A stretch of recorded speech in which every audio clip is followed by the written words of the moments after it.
This is Guided by Wellness with Dr. Magnus Thorsson, your source for clarity on the science of cannabis wellness. When customers walk into a dispensary looking for products to help them sleep or focus, recommending THC alone often isn't enough. That's because the cannabis plant works best as a team, not in isolation. This powerful team-up is called the Entourage Effect.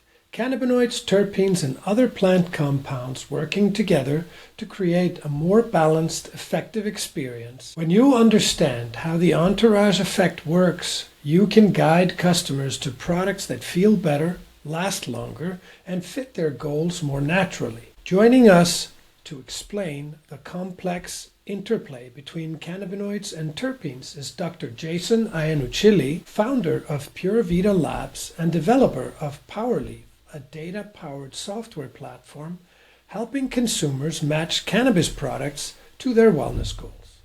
Today's focus, what the Entourage Effect is and why it matters, how cannabinoids and terpenes amplify each other's effect, and the role of cannabis testing and transparency in product consistency.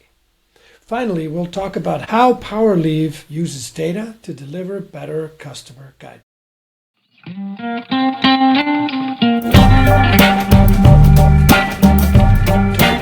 What is the Entourage Effect? The Entourage Effect describes how cannabinoids, terpenes, flavonoids, and other plant molecules work together to enhance cannabis's effect. This synergy explains why full-spectrum or broad-spectrum products often offer smoother, more targeted results than isolated THC or CBD by themselves.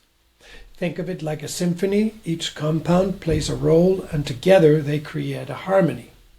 The key takeaways here are that isolated compounds are solo instrument, full-spectrum blends are the full orchestra.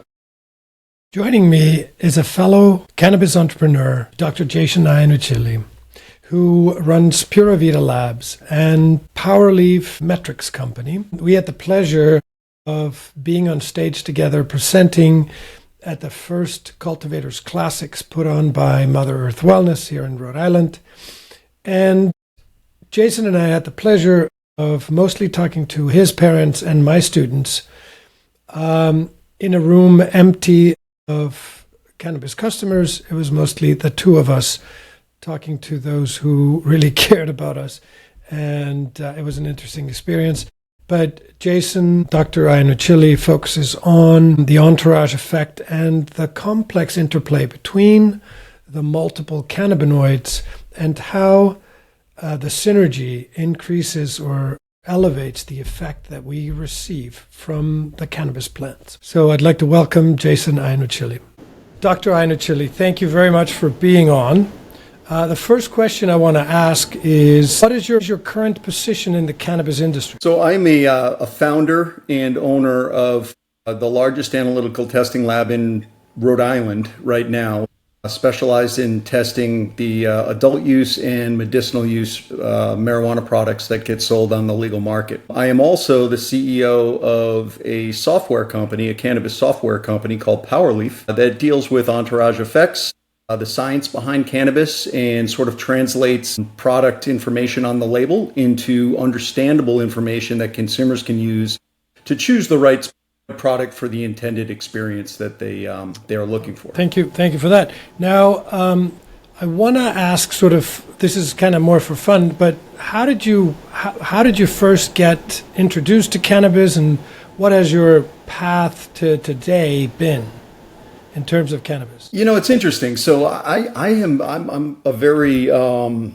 what's the word I want to use? I think I'm a more realistic case study when it comes to cannabis, where, you know, early on in my life, I was never really a cannabis consumer per se. I mean, I tried it here and there, and not that I didn't enjoy it, but I didn't really appreciate the complexity of cannabis and how similar it is to wine at the time. So I wasn't really super interested in it until it started gaining more and more traction on the legalization front. And as a practicing physician, as an interventional oncologist who treated a lot of patients with liver cancer, for example, the whole idea of medicinal cannabis would come up in conversation. And based on listening to patients that I'd had several years of a relationship with, watching them through the course of their illness, and when they started getting to the point where they were making decisions about more treating symptoms than treating the actual disease, these cannabis questions came up pretty frequently. And I took it upon myself, as one who was always okay with the idea of compassionate use. So, fine, by all means, like if it makes you feel better, it enhances your quality of life, go ahead and use it. But I was never really a firm believer in the medicinal aspects of cannabis and how the ingredients in cannabis actually were beneficial for certain symptoms, for certain disease processes. And as my patients started asking me more and more questions, I started to take it upon myself, like a typical physician who doesn't like to not know. I started diving into all of the literature, all of the evidence, and I spent about 7 years researching everything I could get my hands on, the original cannabis papers, the science behind what we know. And again, I was brought into it from the experiences of my patients, and just sort of giving it a second look and saying, hey, there might be something here that I'm missing, that most physicians are missing because of what we were taught along the way or what we were told. And so that's really the draw there. It was a real life application of seeing how this helped patients. And then, from there, moving from the medicinal side to, hey, all of this is medicinal. I mean, even people that consume, quote unquote, recreationally, a lot of people are doing so because they're self-medicating for something. So, the stigma has been holding it back. I sort of went out on a limb here and sort of went bold with my career and really took it upon myself to say, look, like these people that I've known forever are not potheads or whatever else you want to call them, these stigma words that get thrown out there that label people. These were people that I took their testimony quite seriously, and it moved me. And so I decided to go into it with an open mind. And here I am now. I'm in the trenches. I'm just like you, Magnus. I've learned so much about cannabis and understood where, most people have been led astray in the way that they think about it. And I'm here to try to help, to try to bridge that knowledge gap and, sort of destroy that stigma that exists, about cannabis use. Well, thank you for that. And it is interesting, once you start to learn about the entourage effect, a new dimension truly opens up for you, even as a recreational user. Like we're seeing this with our recreational products or lifestyle products, that once you start to focus on the entourage effect for the product, then you open up new dimensions. So the first question I want to ask, or a question I want to ask as an introduction to the entourage effect, can you help my listeners to understand sort of what the basic, simple definition of the entourage effect is? Absolutely. The entourage effect, the ensemble effect, whatever you want to call it. Basically what it is it's an acknowledgement that cannabis is not a single molecule product. It's not just one ingredient that drives the effects, the variety of effects that can be, experienced from cannabis use. It's actually multiple ingredients, all of the ingredients in there, some of which we haven't even yet discovered. There's an interaction there of all of these different effects. That is what we call the entourage effect. A lot of evidence out there anecdotally already where most consumers can, in their head, draw that line from point A to point B and acknowledge that, yeah, I do get different effects from different quote unquote strains of this product. And it's not totally dependent on where I am, the baseline mood, the setting that I'm consuming in. I mean, all that stuff matters. But there is a chemical effect here taking place that goes well beyond just the molecule of THC. Right, and it is very interesting to feel that the change that comes on when you are dealing with multiple cannabinoids. So what I'm hearing you say is that there are some limitations to using THC or CBD isolates in just alone. Can you talk a little bit about that? Yeah, I mean, THC in and of itself is it's a molecule that has been studied to some extent. It was only recently discovered, but it was one of the first molecules in cannabis that we actually identified, and it was directly correlated with the psychotropic or the effects on the mind that people assimilate with a cannabis experience. So THC, what we know about it is it sort of has this sort of biphasic or bimodal effect where initially at low doses, it tends to be fairly stimulating, uplifting. You do get a euphoric effect from it. But as you continue to add more and more dose, those effects sort of plateau and they do actually trail off and become slightly more sedative in nature. So there's a dose-dependent effect with the one molecule of THC. And if you're using an isolate, that effect is going to be fairly uniform. Now, I don't know what your dose is, what your tolerance is, how much you use, and when that effect starts to switch for you. But I can tell you that a THC experience alone is fairly uniform. When you add other ingredients to that experience, in fact, the ingredients that are naturally found in the flower, in the plant, you actually are creating nuances of effect through sensory input. You're changing that pool of molecules in your brain, the chemicals in your brain that are responsible for shaping your mood.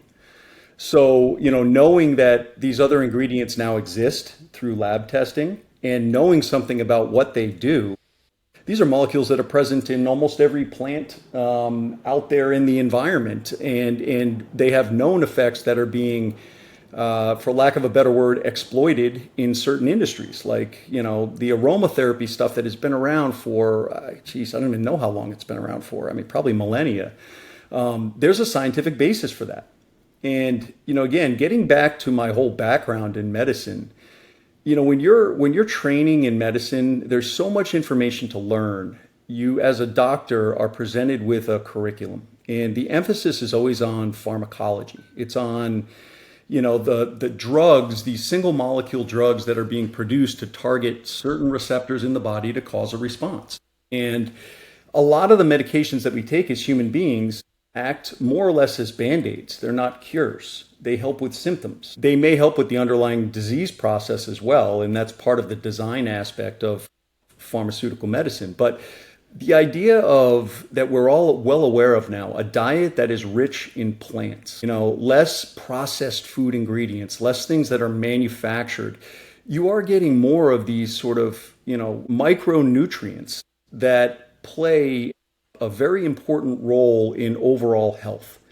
So the substitution of a single molecule to try to replicate the beneficial effects of an entire plant is something in medicine that most doctors understand has limitations. And when you look at cannabis science and what we now know, and you look at these ingredients and you look at what we know about how they actually act on the human body, down to a molecular level, it does make sense. The science totally fits. And as a physician that knows the science, when you're able to put two and two together, you have this aha moment like, holy crap, like I have not been paying attention to this. Mainly because it wasn't presented to me in this way, going through my medical training.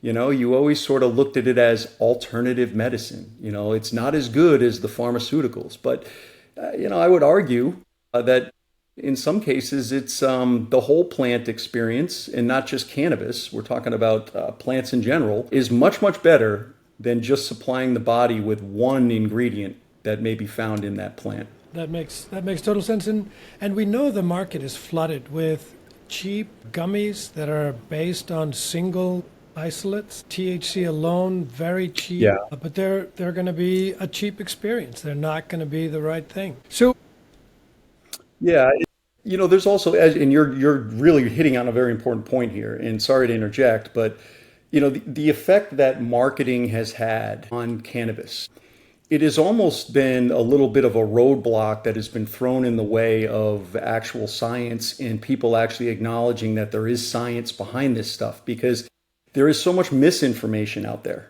that gets propagated from website to website without the research to back it. And I'm going to use one example here. The molecule CBG, which is a cannabinoid. It's a lesser cannabinoid. It's found in smaller amounts than THC or even, CBD in some strains. But we know exactly what the mechanism of action is of that molecule. It's an alpha-2 adrenergic receptor agonist, which means that it binds to the same receptor as these adrenaline type compounds in your body. But where it acts in the brain has a central calming effect. It's actually very, very effective for ADHD. It has the same mechanism of action of many ADHD medications. And I see time and time again people saying, oh, this product has CBG in it, so it's energizing. It's not energizing. It's centrally calming. It actually calms the brain and allows people that have that hyperactive sort of neurological state that underlies ADD or ADHD to actually block out some of that excess noise and become more focused on what's in front of them. And so, that is just one example of information that gets propagated out there from website to website, from product to product, marketer to marketer, to try to sell product to consumers without a sound basis. And so what happens is you get the marketing information behind a product, a consumer tries it and they say, I didn't really get that. Yeah, you know what? This stuff is kind of bogus. I don't believe any of this effect stuff. Cannabis is cannabis. I'm just going to pick it based on flavor or whatever, and we'll go from there. And that, again, is one of the major hurdles that you and I, Magnus, face in this mission of trying to get people to acknowledge that cannabis is not just a one use case product. It's not about just getting high. There are so many people that want to use this product in a constructive way because it helps them and they don't want to lose control. They don't want to get high. And when you understand the ingredients that are in there and you know something about your effective dose, now we're talking more along the lines of a medication. That is very interesting, and actually a great lead into my next question, which is, in your view, what is the baseline combination of kind of terpenes and cannabinoids to create sort of, if we say, a vanilla entourage effect, sort of a baseline entourage effect? I know we talk about a 1-to-1 CBD THC, just sort of like a baseline, but when it comes to entourage effect, is there some basic formula?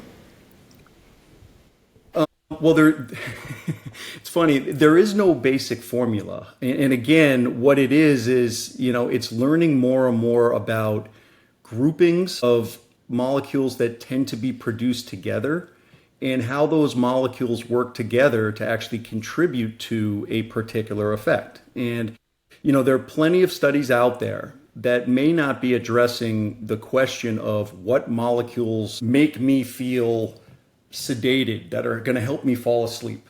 That particular research element is a question, but we do know that when you look at a spectrum of cannabis varietals, right, there's this old age sort of dichotomy that has existed since the beginnings of cannabis, where we refer to some products as being indica and some as being sativa.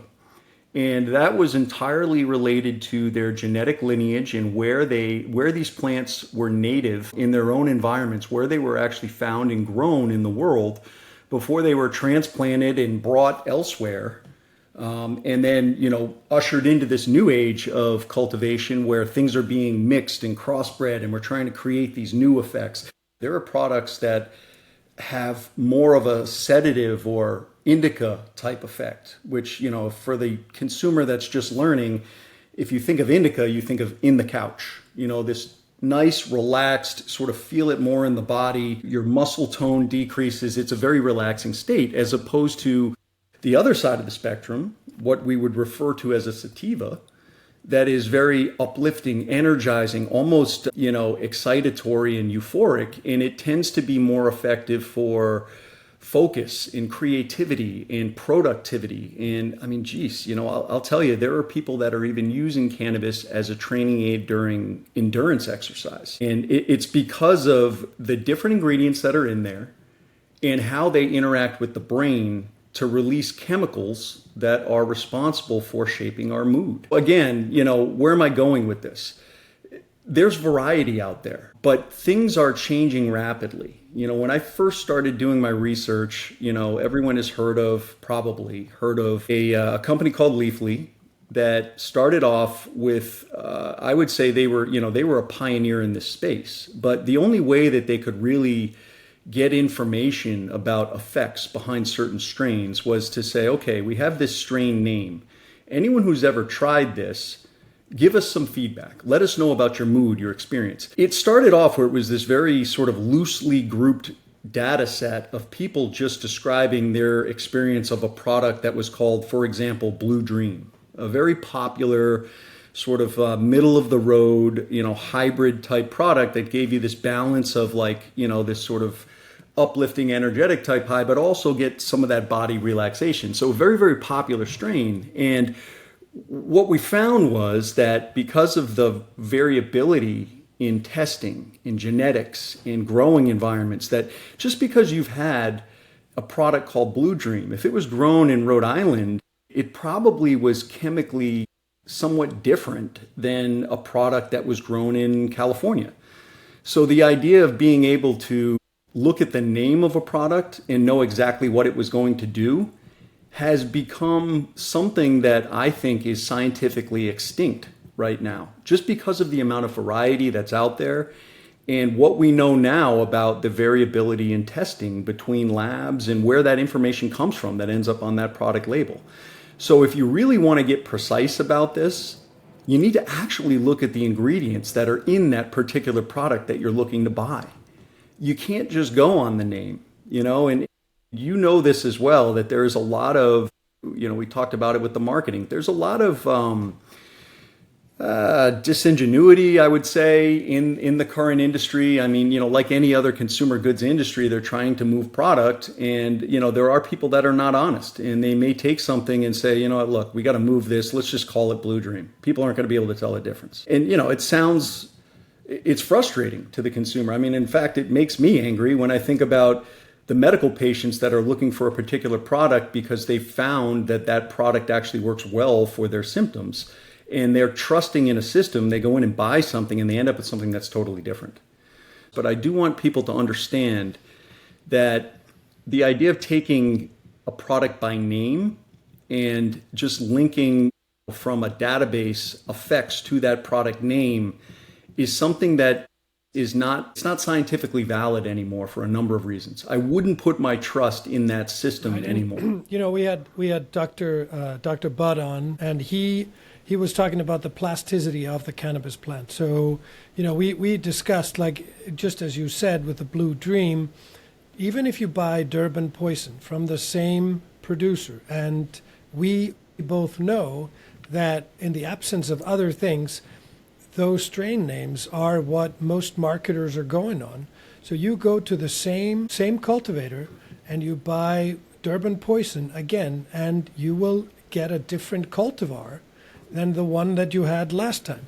And you'll be upset about the... So yeah, absolutely. Reading the cultivar is, and this is why I think what you're doing with PowerLeaf, and we're going to touch on that here a little bit later, is so important.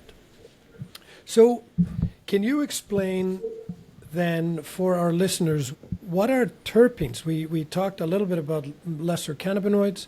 What are terpenes, and what role do terpenes play in the entourage effect? Yeah, I mean, this is really the meat and potatoes of what it is that defines cannabis experiences right now. And I'm going to start with just a statement, something that I think most people can understand, that when you're talking about mood is chemical, right? We are chemical as human beings. The environment presents us with certain stimuli, certain triggers. Our senses perceive those, send messages to our brain, and those messages to the brain usually will incite some sort of a reaction. Mood is one of those reactions. And there are chemicals, there's a handful of chemicals called neurotransmitters that are found in the brain that are released, that are known to be at the root of not only normal mood variation, but also pathological mood disorders. Bipolar disorder, for example, is dysregulation of certain neurotransmitters, one of which is serotonin, which is responsible for good mood. Depression, it's a relative lack of the serotonin effect, which is supposed to be sort of more uplifting, stabilizing, keeping you sort of in that sort of resilient state that a human being needs to be in to actually deal with all of the issues that pop up in any given day, and not, have a breakdown and start shouting and screaming and, throwing a fit like you're a 2-year-old. So these moods are actually very, very, they're chemically driven. And when we look back at the ingredients that are found in cannabis, right, we talk about terpenes more so now because we know that they're in there. But terpenes are present in a vast, vast array of plants out there in environments. And they are sort of the aroma molecules that give fruits, vegetables, plants, flowers, their particular scents. The combination of these terpenes that are aromatic, they trigger the nose and they send a signal to the brain and says, I smell that. It smells like lavender. And lavender, although that particular scent is a combination of these different terpenes, the one that is at the root that really drives that scent, that makes it most recognizable, is a terpene called linalool. And linalool is present fairly commonly in a vast array of cannabis varietals. So what we know about that chemical linalool is that most people say lavender makes them feel somewhat relaxed. It may not be a snap your fingers and I was all revved up and now I'm like totally fine now. But it does shift the mood toward more of a relaxed state. And we know that the reason it does that is, and in fact, this is the essence of the science behind aromatherapy.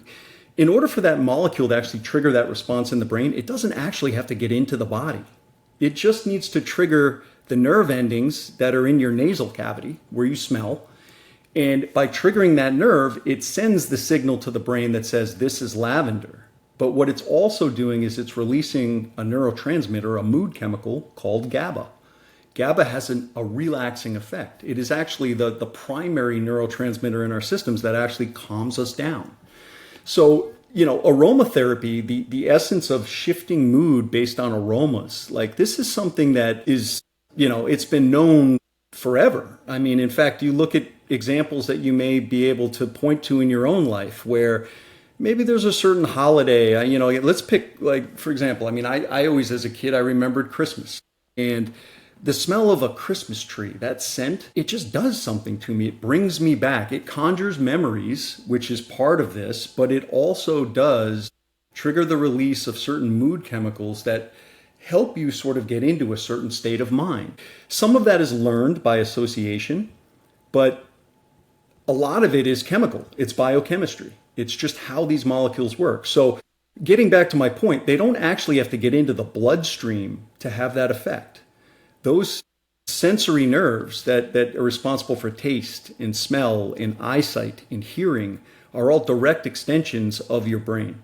And the external world can be sampled by those nerves without having to get something in your bloodstream like a pill where it's got to get absorbed, get into the bloodstream, circulate throughout the body, get to the place it needs to get to, be able to actually penetrate into that area and then cause that effect.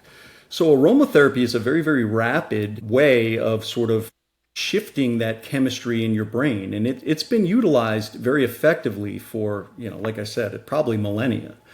So again, what are terpenes? They're those aroma compounds. It will give you, there's a characteristic scent. When you smell these things, you're gonna be like, that smells like X. And most people are gonna tell you the same thing. Limonene, for example, it smells citrusy. People are gonna be like, oh, that smells citrus. I smell lemons. I smell a little bit of orange in there. It's triggering a common sort of perception of what that aroma is, but inside the brain, it's actually causing a chemical reaction and a release of chemicals that are helping to sort of shape your mood as well. So these terpenes, there are hundreds of them that are found in cannabis, probably thousands in nature, or maybe over 1,000. I don't even know the exact number, but it's a lot. And so actually being able to recognize that they're present in cannabis gives us information that we need to know when we're saying, okay, if I'm looking for a product that's going to help me move toward a more relaxed state, it gives us a very good working platform to start picking from a pool of products that have these ingredients, that have these known effects. But it's making me think, when you hear stories of people who do forest bathing or people who go on a nature excursions, just by being in nature surrounded by those thousands of terpenes, it's conjuring up an image in my mind that, I feel more relaxed when I'm in nature. And maybe there's something to it. It's not just the fact that you're seeing a lot of green, but you are absorbing through your senses some of those terpenes. Yeah. Exactly. In one more example, because we're on the nature example here. So pinene is another terpene, and not surprisingly, based on its name, you can guess it smells like pine. So there are certain known properties of pinene. It's believed to increase a neurotransmitter called acetylcholine, which is responsible for memory, attention, focus, alertness. So that walk through the woods, people say, oh, go for a walk. If you're stuck, if you're working on something and you can't quite come up with the answer, go for a walk. And there are a number of factors here involved in this walk. But if you're walking through the woods and you're inhaling pinene, it is going to help kind of shift your mood. But there are other effects too. It's also what we call a bronchodilator. It dilates the airways. So you look at how pinene and walks through the forest were used medicinally in ancient tribal medicine. Asthma has been around forever. People have reactive airways. There's something in the environment that's a little bit noxious, cause those airways to constrict down, and you're not moving air well. You're having trouble breathing because those airways are tight. And in ancient tribal medicine, they used to send people off into the woods for a walk and get some of that pinene. And it was actually a very therapeutic exercise. It actually, the bronchodilating effect actually allowed people to start to breathe easier. And so, look, this stuff has its roots in like medicinal type applications dating way back to before we even knew the science behind how these things work. And when the science reveals the link, why are we still ignoring it? And that is the question. You think about it. In the literature, 1992 is the time when cannabis is being introduced to medicine. Like they're talking about the endocannabinoid system is brought to the medicinal community, and we say here's a whole new thing that impacts all of the 11 life systems in your body. This is an incredible discovery. Yep. And since then, we've heard crickets. You talk to guys who are graduating from med school now, and they haven't changed the curriculum. They're not talking about it in the curriculum. Yep. So it is that stigma. It is the lack of dissemination of this information to those who are giving medicinal advice. This is part of the problem. Absolutely. So yeah. The last question I want to touch on, sort of trying to on this topic, is: so are there particular cannabinoids or terpenes that you feel that are missing from or overlooked from what's being offered in the retail setting? What's available to our customers today? I would say this. I think that it's not so much that these terpenes, these ingredients that are in there are missing from the products. It's that the information is not being presented to consumers in a way that they can actually effectively use it to make a sound choice in the product that they're looking to buy. And even if you're very definitive about how you want to feel or what you're using this for, it's very, very tough because, again, I think the job of a bud tender is very tough, right? These are, a lot of them, the vast majority don't have medical training. They have experience. They've got information at their fingertips, the vast majority of which is found on blogs and websites. And, maybe they're not trained to read through scientific articles the way you are as a physician or a researcher or, a PhD like yourself. So again, I think that what is missing is the information that is necessary to make that choice that already exists out there. And whether it's not being tested for, it's not being required to be tested for, or it's there, it's just not, it's not presented in a way that the consumer can actually understand what it means. It's just a number or a percent or a weird name that they don't recognize. We need to be better about putting ingredients on a label, but explaining the science behind it in a very easy, simple way so that people can actually have choice. I mean, why offer variety if we're not going to offer consumers a mechanism or a system by which they're able to choose between those varietals that are being offered on the menu? And that is, that is one major step that I think that this industry needs to incorporate into its ecosystem right now to make sure that it remains viable, because otherwise consumers are sort of missing the point. And all of the bad things that are going on in the industry right now are direct derivatives of the fact that people are overly infatuated with THC alone. And you know this. And again, I'm going to, one little sidetrack here. I mean, when I met you for the first time, it was probably about, 3 years ago now. We were both giving talks at a local cannabis event, Cannabis Cup. And it was sort of the beginnings of this. And you and I were sort of signed on to give these talks about, the educational aspects of cannabis. And you presented some very, at the time, I felt like I was one of very few people that were really trying to lead this battle. And it really is. It's an uphill battle because you're trying to find ways to get people to understand when people are doubters from the beginning. And I heard you talk about, the one main point being in your talk that, look, not all cannabis consumers are the same. And not everyone, we're all assuming that people are just using cannabis to just get high and that all they care about is THC. But even the people that are buying the high potency THC products, they're not necessarily looking for that high. They're looking for a certain nuanced effect that they have felt before, and they're trying to reproduce that. And I think that, the whole idea of paying attention to the consumer, which the consumer drives any market, let's face it. You can't just constantly flood consumers with a bunch of products and push certain things without giving them some understanding of what it is that they're actually buying. So that whole concept to me, 3 years ago when I heard you talk, I was like, this is a like-minded individual. And I'm like, again, and our relationship has sort of kindled since then. We've had multiple talks, and again, I love the mission. I love the mission behind Canna Curious. There's more to cannabis than just THC.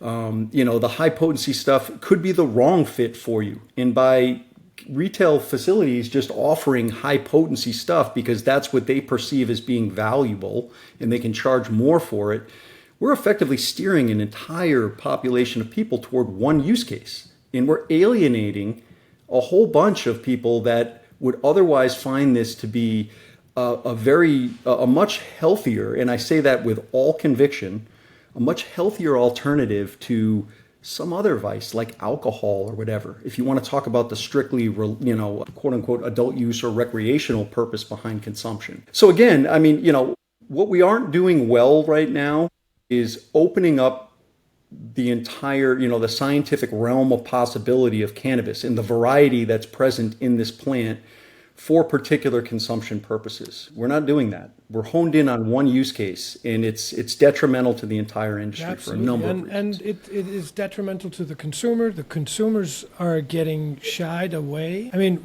one of the ways that we explain the love of THC, it's like after Prohibition ended, there was a lot of liquor available, but mixed drinks, lower potency drinks were not available, and we're just repeating it now.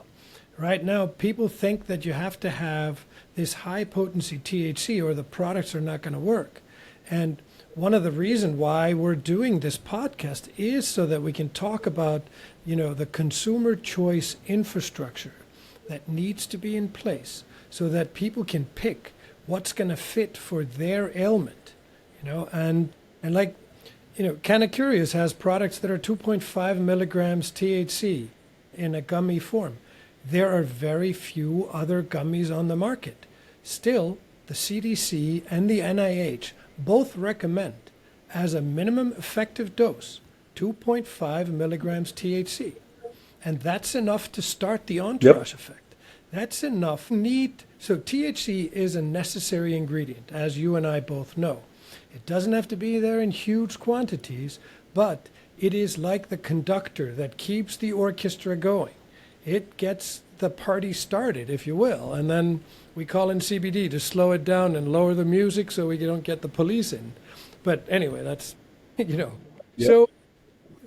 Yeah, and again, one other point, and I say this because, part of what I'm doing now, I try to stay on top of the most recent, scientific literature that's out there. I've got multiple journal subscriptions, I'm always sort of processing this information. And, a lot of it comes back and it's affirmative of assumptions that can be made based on the science. And so I know that we are on the right path here.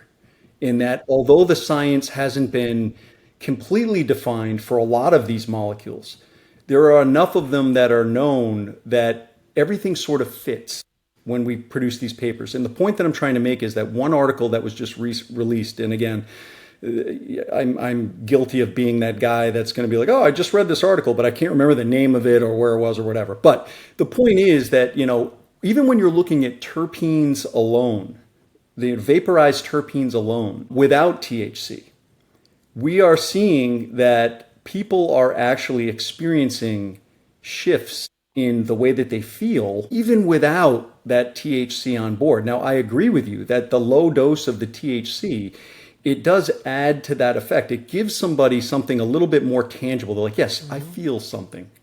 You know what I mean? And it urges them along to say, yes, this is an experience. I'm having an experience right now. And this is something that is a direct byproduct of this product that I just consumed. But what we're seeing is that, these little triggers, these cues, these ingredients that are actually shaping the way that we feel, it's happening even on a smaller level, whether or not we realize it. And that's important. And we're using very, very sophisticated imaging techniques, functional MRI, other things where we can look at metabolic activity of different regions in the brain and how it changes when you're exposed to certain substances to actually come to these conclusions. And so we are in a place right now scientifically where we can unravel all of these mysteries rapidly.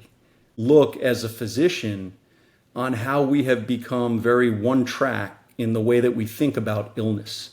Wait for illness to develop and then treat the symptoms, or treat the illness if we have the ability to do so. But the preventative side of it, the idea of adding just a little bit of something when things are just knocked a little bit out of kilt, just to bring it back to that state of normalcy, of equilibrium, of homeostasis, which is sort of a balanced state. That aspect of the microdose is something that I think now we are more attuned to. And going forward, it's going to be very, very interesting to see how our multivitamins change on a daily basis. Because our environments are constantly changing. The dopamine addiction of society today with the devices, and you don't even have to work hard to get information served up to you that previously took you a long time to find. And that amount of gratification you get, that dopamine release, that's like the pleasure of the discovery, is now so immediate and so easy that we're getting hard to please. And it's showing in our emotions, the way that we interact with one another. All of this stuff, the perils of social media have been well documented. This is the society we live in now. So we need to actually start focusing on a different way of keeping ourselves healthy and not succumbing to the illnesses that are directly attributable to the chemical states that occur in stress. Anyway, so let's pivot to cannabis testing and quality assurance. So tell us a little bit about how does Pure Vita Labs, well, tell us first, you did a little bit in the intro, but give us a quick intro on Pure Vita Labs. How do you ensure accuracy and consistency in testing for both cannabinoids and terpenes? Yeah, so this is actually, it's a very interesting topic. And, again, I'm not a chemist. I have a business partner who's a PhD analytical chemist, brilliant guy. He has been in cannabis for about 10 years. So you need the right people to start to do things correctly. And I will start by saying, a lot of people have no idea what happens in a cannabis lab and how we actually test product to come up with a result. They think you take the product, you put it on some sort of a thing, and you slip it in a machine, you push a button, and then the result comes out. And that is not true, at all. So in cannabis, this is something that we've only recently started testing, relatively speaking. And you're preserving the integrity of the chemical formulation through all stages of processing until it gets to that final result. That is extremely important, because the result that comes out, granted, it's not just an answer, it's a graph, it's a spectrogram. It needs to be interpreted by a chemist to actually come up with the actual numbers that go into the report. But making sure that that graph that gets generated is actually representative of that product that you started with is one of the major failings of many analytical chemistry labs out there that are sort of, dabbling in cannabis, for lack of a better word. So at Pure Vita, this whole thing started, like I said, as a physician, I started learning more and more about the trials and tribulations of being a medical cannabis patient in the current state of the industry. And this is not just Rhode Island, this is nationally. When you get a medical card, basically you are having a physician sign off on the fact that you do indeed have one of these qualifying diagnoses that makes you eligible to actually have the card. You fill out a registration, you pay a small fee, your card comes in the mail, and basically that card is just your entry invite to get into a retail establishment that sells these products legally. But there's no prescription. It's not like you go to a doctor's office and they say, take this medication at this dose. We'll see how you do, and then we can adjust the dose if necessary. That's not what happens. So when you walk in, you're really, as a patient, are using whatever resources you have available because you may not know everything about cannabis. You're just looking to try it. So you're speaking to the bud tenders. And for the vast majority of them, they're getting their information from the sources that I told you before. Maybe they've had some formal training, but it's in the early stages right now. So there's a lot of room for error there. And there's a lot of room for, trusting in a name and ending up with something different. So I really kind of took this weighed on me a lot as a physician, just saying, well, geez, how can we call this medicinal if people walk in there and there's nothing really medicinal about how they're finding the product that they need to treat their symptoms or the most appropriate product on the menu. So when I started looking into all of the things that were wrong with the cannabis industry in its current form, and this is about 7 years ago, I realized that there was a lot of inadequacies in the testing. There's a lot of mistrust. There's a lot of stuff going wrong. So in my head, I said, well, geez, there's clearly a first step here. It's making sure that the information that shows up on that product label is accurate and that a consumer can actually trust that label to figure out what their ideal dose is. So making sure that all that information is accurate really goes back to those labs. And so when you talk about Pure Vita and what our goal was, for one, we wanted to set up a facility that used the best science, that used the best practices to maintain the integrity of that product from start to finish, and those results being representative of that entire batch of product from which we sampled to get those results. And there's a lot of science that goes into this, down to, how we sample, how many different individual pieces we take randomly from this 10-pound batch of flour that's there, and then how that sample gets transported, sealed, protected from the outside environment so it doesn't get contaminated, processed, and then getting that end result in a way where, we haven't introduced anything or we haven't emitted or released anything that was in that product into the atmosphere so it doesn't get accounted for. And I think that is really the most important step in, the initial workings of any chemistry lab, is analyzing the process, knowing how these ingredients can change, and making sure that you're not changing these products inadvertently in the way you're processing them. So at Pure Vita, we have a number of ways that we have integrated into our policies and procedures, our standard operating procedures that get signed off by the government, saying, yes, this is an allowable method. But we need to develop all of those methods from scratch. And in the early cannabis industry, labs would hold that information very tight to their chest because that was like their IP. It's what set them apart. But the fact that this information wasn't widely available means we have very little standardization out there in the industry. Labs are doing it differently, from place to place. And a lot of times the regulators that are overseeing this don't necessarily have the same level of understanding as, my PhD chemist business partner who's been doing this for 10 years. They're used to other forms, environmental testing or whatever, and this is just a new thing that got put on their plate of things that they need to regulate. So there are many, many ways. It's like a Swiss cheese model, many ways that, products can make it to market with inaccurate labels. And we wanted to fight against all of that. And again, it all started from us being here for the consumer, here for, the patients, the people that are actually using this product, that have made the conscious decision, yes, this is something that's for me. And I just want to make sure that what I'm ingesting is, number one, safe for me. There's nothing else in there that could potentially harm me. But also that what's written on that label, assuming I can understand it, is accurate. So I can use this product experience to help me figure out exactly how I want to consume the next time. And it's just like people that start drinking alcohol, right? I mean, I remember, look, my first experience with alcohol, you didn't know how many beers you could drink before you were drunk. And you just kind of learn by trial and error. And a lot of times you're like, oh, geez, I'm never drinking again. And that whole story. But you've got to actually get in the pool first to figure out how the stuff affects you. And again, just as a little side note, the high potency stuff is not a good starting point for everybody. We both know that. So just another point to emphasize and that. As we well know, I mean, I've done searches for cannabis flower in different markets. And for example, in Massachusetts, it is hard to find flower in most of the 436 dispensaries that is under 15%. Yeah. And there's a reason for that. You think back to when cannabis wasn't tested, right? It was just legalized and people didn't know what they were getting. We suddenly started testing, and the first thing we started testing for was THC. In fact, it was the only thing we were testing for in the beginning. You have a metric now where you can say, oh, this has more of this ingredient than that product, so it should be priced higher.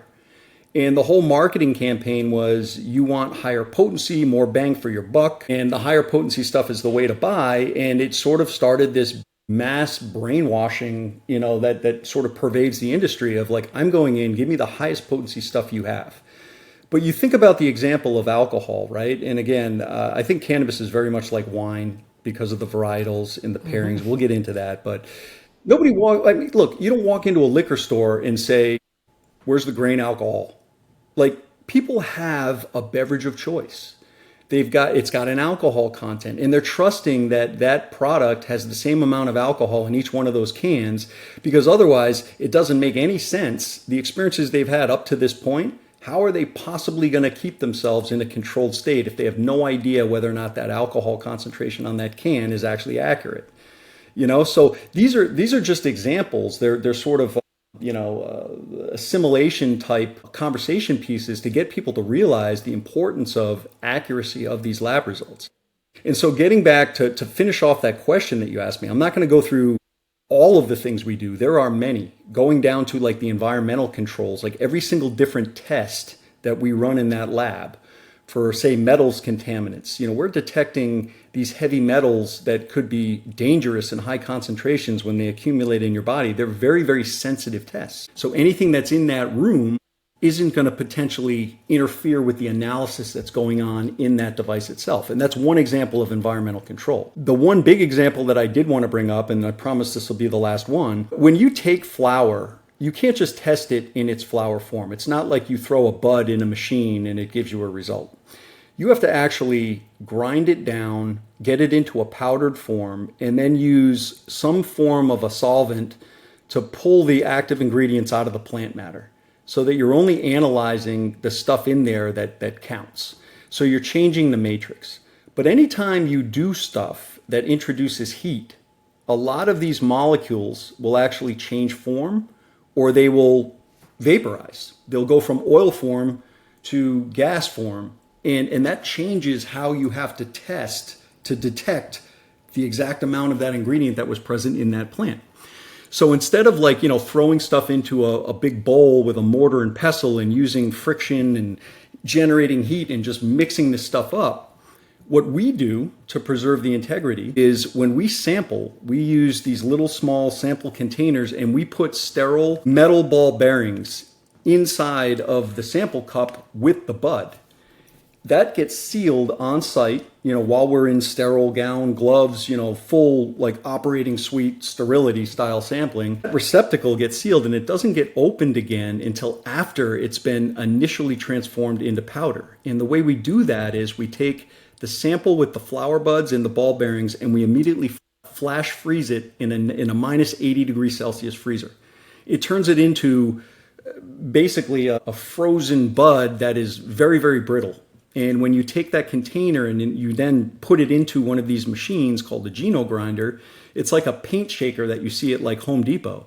It shakes that cup and those ball bearings pulverize that plant matter into a very fine powder. And we've done it now in very cold temperatures to preserve those terpenes that otherwise would get released into gas form. And so these are the little things we do to make sure that that product actually has accurate results on the backside. And again, we could talk extensively about the lab side of it, but I don't want to bore consumers. Just know that it's much more complex than putting a sample in a machine and pushing a button. And you need the right people involved on your staff to develop the right methods. They know a lot about the chemistry and to preserve those ingredients from the beginning to the end so you get an accurate result. And the challenge is that, as you said, there's no uniformity, there's no SOPs that's across the board. And the big challenge is how do you communicate the results to the end consumer, or how do you encourage the end consumer to actually care about it? Those are big, Right. are also big challenges. I do want to go back to the alcohol example that you made earlier, and you said we'll know how many beers we need to get drunk. But the challenge with cannabis is that, if I was to hand you an IPA that was 15% alcohol, you would taste it right away that it was a really hot IPA. But if I give you a pre-roll that might even have some hash keef in it, could be 40% THC, you're not necessarily going to taste the difference if you're a novice consumer. Correct. Until after you've Exactly. ingested And it. after you've ingested it, you're going to be sure that you feel it. Exactly. Yep. Well, yeah. So it is critically important that we accurately gather the data and that we disseminate it to the consumers that need it, which is a great segue into the questions about PowerLeaf. So let me ask you this. What inspired you? Tell us what PowerLeaf is, and then tell us what inspired you to develop PowerLeaf. So PowerLeaf, in my workings with patients and in my discovery of what we know about all these individual molecules that are present in the plant beyond THC, cannabinoids, terpenes, there are other molecules called flavonoids that influence taste, but we don't know as much about those right now, and the testing methods are still a little bit all over the place. So we're primarily talking about cannabinoids and terpenes. What I found was even when you generate an accurate result, people don't know how to interpret a product label. The average person doesn't. And it's very few people that can look at a number and they can look at the overall weight and they can say, okay, all right, I know what that dose means, but to everyone else, it's just a percent. So when a lab produces lab results, you get what we call a certificate of analysis. It's a formalized report with a bunch of ingredients that were tested for and their relative weights and their percentage weight in the product. And when you just look at those, these vary widely from different product types. You know what I mean? So like, for example, an extract, you can have a much higher potency of THC because the overall weight of that product is just the oil that has been pulled out of the plant matter. As opposed to putting that plant matter in, which is like inert, it's not active, the 30% THC in a flower bud, which by the way, biologically is about as high as you can get it. So if you see flower that has anything higher than 30% THC and it hasn't been listed as being like, Well, infused, and a lot of times people will add more keef to these products to make them more potent. But don't fall prey to the numbers game, because this is a value metric. There are plenty of labs out there that are just falsifying results. They are fudging numbers slightly, or they're altering their technique to intentionally generate a higher potency value to try to win customers. Because the industry knows that the high potent products, in fact, if it's not more than 20% THC, which is a lot, it probably doesn't make it to the retail floor. So if you're spending all your time as a cannabis farmer or cultivator growing this stuff, you're going to try to make damn sure that your product gets to market. Otherwise, you don't see a return. So the labs, they do, in a way, there are a lot of disingenuous labs that are playing this game. So again, sidetrack, 30% biologically, that's about max. And I would say even that is fairly rare. So just be cautious. Caveat emptor out there for the consumer. I basically wanted to talk about how PowerLeaf helps the end user. Yes, right. So, what PowerLeaf is we basically have created a system that takes the chemical information from a certificate of analysis. It looks at all the ingredients and their relative quantities in there, and it processes these ingredients through an algorithm, and it spits out information on the back end that essentially translates these numbers into understandable information about product effects, product pairings, what this product would go well with, similar to the concept of wine, and just information that almost every consumer, regardless of your age or your experience level with the product, can understand. And so this PowerLeaf algorithm, what we did was we decided, look, and it's something that I used in clinical practice with my patients very effectively. So in my mind, I said, you know what? This is not just a medicinal thing. This is like, I can actually help people that are looking to find the right product for their adult use or, quote unquote, recreational application, self-medication, whatever. So we developed an entire retail software platform that essentially is, in its current state, it's a skin that integrates with all of the systems that are currently being used by retail stores to link the actual product on the menu back to its testing results. But the bottom line is that there's information out there about that product, that particular product you're looking at on that menu in that store that you're in.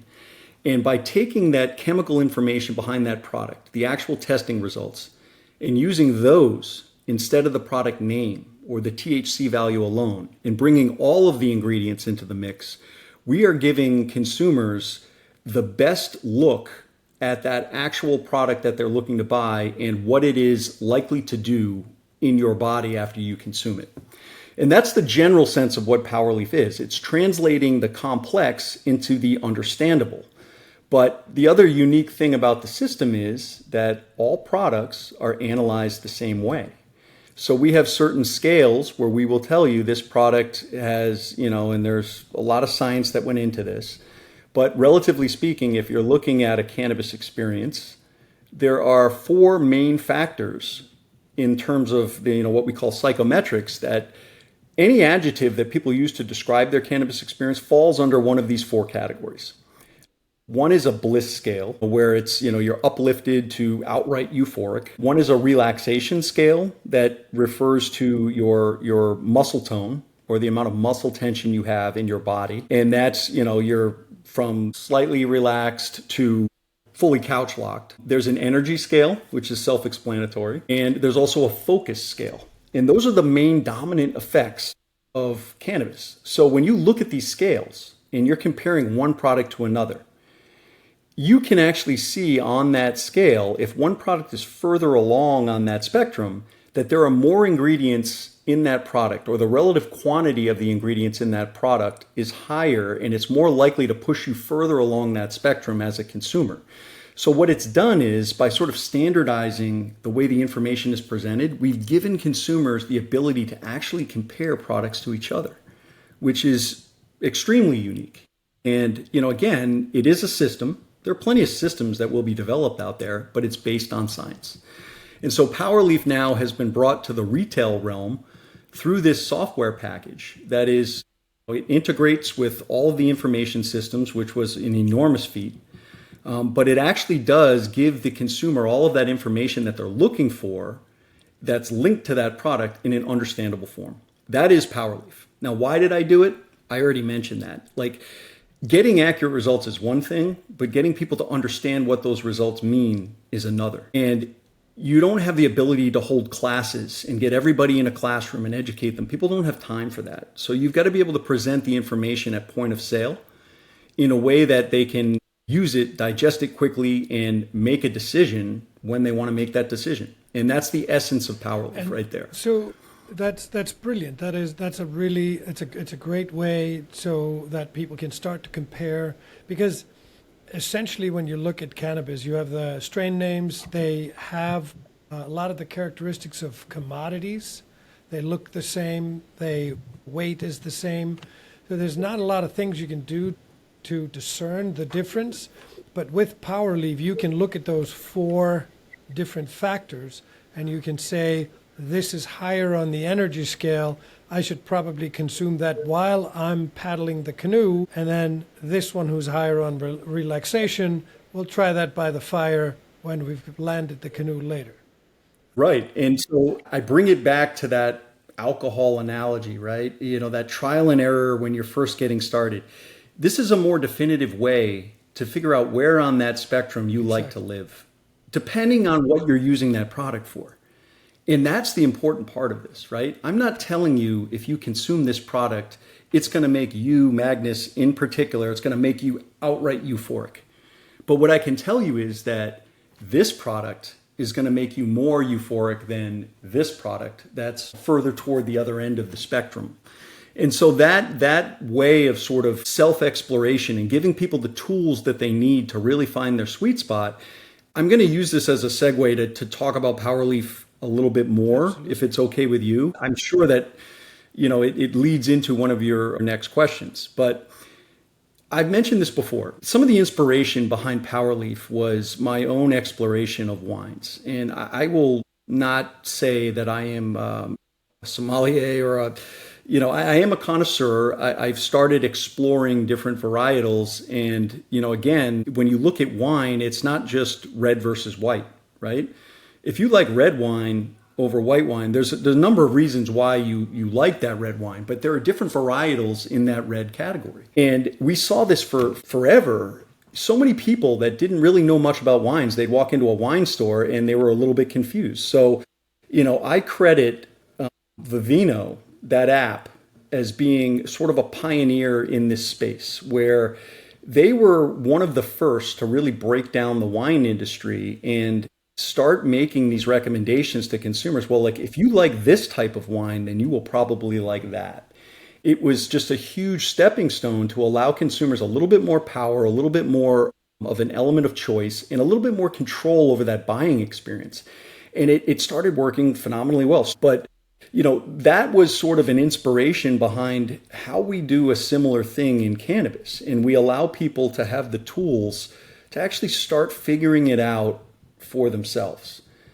If you don't have a physician that's there guiding you through every step of the process, which you don't right now, this is the next best thing. It is the best tool to have conversations, to connect people that may not actually use the language that has been associated with this industry since the dawn of time. Hearing a bud tender describe an experience, that may not resonate well with a particular consumer. You know, they don't know what dank means, or they don't know, oh, this is fire. What does that mean? You know what I mean? Like, so being able to relate the putting things into a language that people can understand, that actually resonates with them, and using things like imaging or images rather, other sensory cues to help try to recreate some remembrance or association with that mood or that feeling has been a very effective way of presenting product in retail. And that's what PowerLeaf does. Knowing what you've tried and how it's resonated with you, and how the AI and the algorithm can use your results and compare to other people that have had similar experiences. And again, what we're doing is we're bringing into that component of genetics here. You know, there's definitely a genetic component that underlies how you respond to cannabis. You know, in fact, we know 1 out of every 6 consumers is hypersensitive, which is a perfect data point to use when you're arguing against high potency THC for everybody. You have someone that's willing to try it and they're looking for a certain experience, but they just get overwhelmed by that really high potency THC. They're never coming back. They may go back to the alcohol that is going to destroy their liver and cause inflammation in their body and put them in, a terrible state of health. I mean, so let me sell your product back to you. So I ran a gourmet food store in DC in 96. And what we did was we used shelf talkers to sell wine. And I did an experiment with side-by-side wines priced at about the same, the labels looked about the same. We had a shelf talker, an explanation for consumers on one and not on the other. And we sold up to 5 to 7 times more of the shelf talkers than those that did not have a shelf talker. Now, this is 96. This is the dawn of the internet. Like people don't have an app. Yeah. So the app is a piece of paper and it really works. So I have always been a believer in more information is better. One other thing I would add to that, Magnus, and again, I'm surprised I didn't mention this earlier. This platform has been designed, remember, we're not sure about every consumer that walks in the door, how they use cannabis, how they're shopping, what they're using it for. So we present consumers with a variety of different ways to enter the shopping platform to find the product that's right for them. And we all know that mindset and consumption setting do play a role because there's sensory inputs there that play a role in your mood and your experience.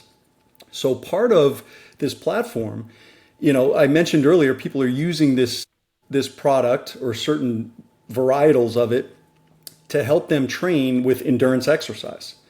We've actually presented consumers with 11 different commonly acknowledged activities that people like to pair cannabis with. And if you choose one of those activities, it's going to pull from the inventory in that store, what's at your fingertips, to show you the products that match that mental sort of mood state or the biochemistry behind what would augment that experience. It's going to show you those products and not the other ones that are, for example, in the case of exercise, going to probably make you less motivated, super relaxed, where you want to just sort of melt into the couch and do a lot more thinking rather than doing. And so, we have really gotten down to the mood science behind these things. We've based it on those actual chemical ingredients, and we are serving up the products in the menu that best fit what it is that you're looking to use that for. And again, one of the elements from a science standpoint that makes this so attractive is if you tell me as a consumer what your consumption environment is going to be like or what you intend to use this product for, I'm better able to make a more intelligent recommendation than you just saying, well, I want to feel uplifted. So it does actually get pretty deep into the little innuendos of even the experience that you're looking to pair the product with to help you find the right product. And we don't know what the final version of this is going to look like. The beta is here to help us learn and to help show us what the most common pathways are that people are shopping by. And we will maximize the efficiency of that process first. And then we will continue to iterate and build out and make this thing as universal as possible for anybody that wants to use it, regardless of their level of experience. That's brilliant. Yeah, and we kind of, as we are a new innovation, recreational cannabis is, by all accounts, a new innovation. It's constantly evolving, and what we need is more people like you and I that are able to narrate and sort of tell people, guide them as to what to expect. Because we both know that the placebo effect, what you expect to feel, is also part of the experience. So absolutely. Right. So what I do with... Thank you for those. Thank you for that detailed summary. But in these episodes, I try to come up with a myth, a cannabis myth that we then discuss the science behind and bust. I was going to bring up a myth, but since I have you, who has way more experience about the cannabis science than I do, I would actually like to ask you, what is your favorite myth and what is the science behind it? If by myth, you're talking about misconception, right? And again, I mean, if we're talking about the biggest ones, Just anyone that's your favorite. I mean, I would go way back to, just the overemphasis or the over glamorization of THC as being the cannabis experience. It's only one part of it. And that is really, that's the take home message from everything that you and I are trying to teach people. It's just knowing that, look, like you can't base your decision on one ingredient. There are too many other variables in there, and I'm going to use this example. Many people may not even realize when they walk into a store, when they're looking at extracts, what the difference is between an isolate and a full plant extract, right? So let me tell you, from my experience with analytical testing, we're only detecting the things that we're specifically looking for. And one of the challenges in cannabis is that there are so many different ingredients in there that we need to really narrow it down, and we need to say, okay, we're going to test for this panel of cannabinoids and this panel of terpenes. And we're going to do it the same way consistently so that the results have meaning. But there are other things in cannabis that, and again, I'm saying this in a speculative way, but I'm almost certain of it. There are other molecules in there that we do not know that they exist yet or what they do. And quite honestly, if you're looking for an effect that has been associated with a plant, isolating one ingredient from that plant and hinging the entire therapeutic benefit of that plant on that one ingredient, you are more likely to be wrong than you are to be right. So if you can possibly use an extract that is whole plant, that is full spectrum, those words are there to tell you that nothing has been left behind. We've preserved everything that was present in that plant, so you get everything that's in there, even the stuff that we don't have listed on this label, that naturally is found in that plant. And again, I think that is probably one of the best approaches to treating an underlying condition, ailment, symptom, consumption goal, whatever it is that you're using the cannabis for. You do want to get everything. You want that entourage effect to be preserved, because removing one of those elements by not extracting it and leaving it behind could change that experience. And when we talk about science and what we learn and how we advance, it's knowing what it is that's actually in that test substance that we're investigating. That is the whole crux of drawing that mathematical relationship between an ingredient and a response. So, it's not real science if we're only looking at one ingredient and we're saying that ingredient is representative of the entire effect that this plant gives you, or this varietal, I should say. So again, the industry is there, right? We're offering these products to consumers, but people don't even know what these terms mean. They don't know how to use that information. And I think that the more knowledgeable consumer is somebody that is actually going to be the voice that helps guide the industry forward in a sort of a natural process of maturity and sustainability. We're going to see more adoption, but it starts with allowing people to choose. And right now, we're not doing that well, because we are not presenting information well to the consumer. And as you know, that's what Canna Curious is doing in conjunction with Bonsai, is we're building those products sort of in the middle, the products at the bottom and in the middle that are missing.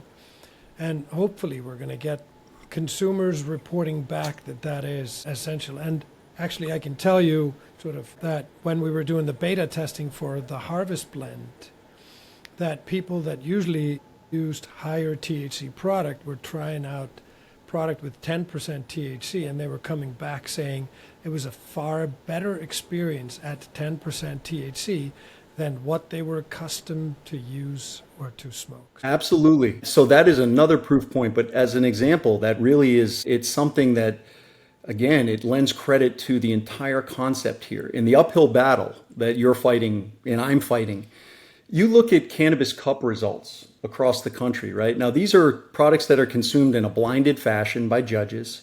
And you look at the winners of those cups, right?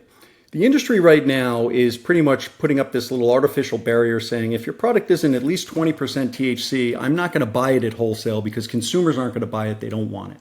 But you look at the strains, the varietals that win these competitions, and the vast majority of them are like 16, 17, 18%. They're less than 20%.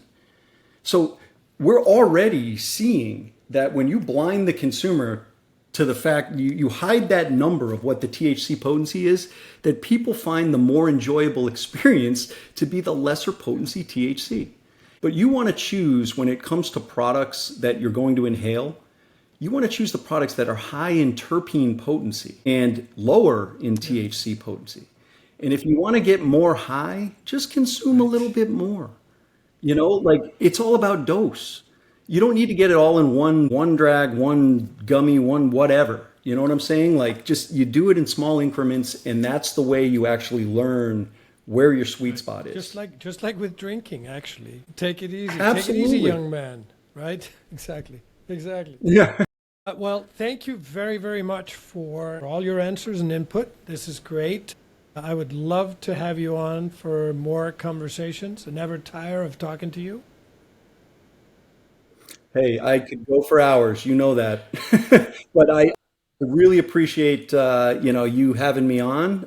And again, I just got to say, the mission, the goal, the brand, everything you're doing is A+. I mean, I wish there were more people that were sort of like us in trying to get this message out there. Congratulations to you, to your initial success. I look forward to watching Canna Curious just really sort of change the dynamic in this market. I think the entire market would benefit if we just offer consumers other alternatives to this very high potency THC. So to recap, understanding the Entourage Effect helps you move from just selling cannabis to truly supporting wellness. When we guide by effect, not just potency, we meet the customer's real needs and build deeper, more loyal relationships. Thanks for joining me on Guided by Wellness. When you can explain how the cannabis plant works best as a team through the Entourage Effect, you elevate your value and your customers' confidence. Next time, we'll explore effective dosing strategies and how to personalize recommendations for a smoother, more satisfying experience. How do you explain the Entourage Effect to your customers? Send us your favorite metaphors or go-to tips. We'll feature your ideas in upcoming episodes. Until then, stay curious and keep guiding with wellness in mind. You're listening to Guided by Wellness, the podcast where budtenders learn to serve smart, speak wellness fluently, and create unforgettable customer experiences. Welcome to Guided by Wellness, the podcast created to give cannabis professionals and customers the tools they need to support their wellness goals. I'm your host, Magnus Thorsson, founder and professor of the Cannabis Studies program at Johnson & Wales University.